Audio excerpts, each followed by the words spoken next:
আসসালামু আলাইকুম বন্ধুরা, আমি আজকে 1 কিলো টমেটো নিয়েছি। এতে চাটনি বানাবো। চলো আমি ধুয়ে কেটে নিয়ে আসছি। এই যে বন্ধুরা, আমি ধুয়ে কেটে নিয়েছি, নিয়ে হাঁড়িতে দিয়ে দিয়েছি। হ্যাঁ, এই যে দেখুন, এতে আমি একটু লবণ দিয়ে দিব, দিয়ে সিদ্ধ করতে দিয়ে দিব। কেননা আমি এতে পানি টানি কিচ্ছু দিব না, শুধু একটু লবণ দিয়ে দিয়েছি, দিয়ে এবার সিদ্ধ করে নেব। 10 মিনিট সিদ্ধ করে নেব। এই যে বন্ধুরা, টমেটোটা আমি সিদ্ধ করে নিয়েছি, দেখো কত পানি বেরিয়ে গেছে।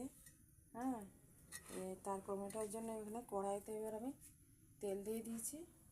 এখানে নিয়েছি চিনি, কালো জিরে, শুকনো লঙ্কা আর রসুন। আমি এগুলোকে এবার লাল করে নেব।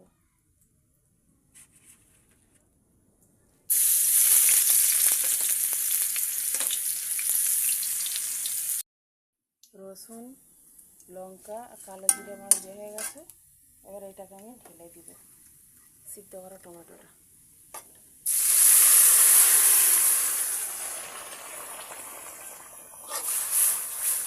দিয়ে এরকম নাড়তে থাকবে।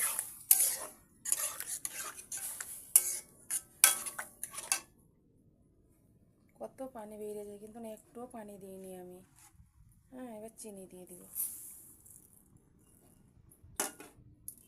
দিয়ে লাড়বো, লাড়তে থাকবো খালি।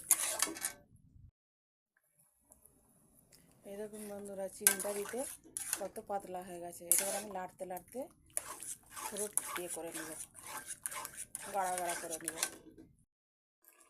এই দেখুন বন্ধুরা, কড়াই এতটা ছিল টমেটোগুলো প্রথমে, তারপরে নাড়তে নাড়তে এরকম কমেছে। এবার ঠান্ডা হয়ে গেলে আরও বসে যাবে। আমি আর ফোটাবো না, আপনাদের দেখানো হলে নি। আমি একটু লেবুর রস দিয়েছি। হ্যাঁ, আর আমার চ্যানেলে যদি প্রথম আসে, চ্যানেলটা অবশ্যই সাবস্ক্রাইব করবেন, লাইক করবেন, ভালো লাগলে কমেন্ট করবেন।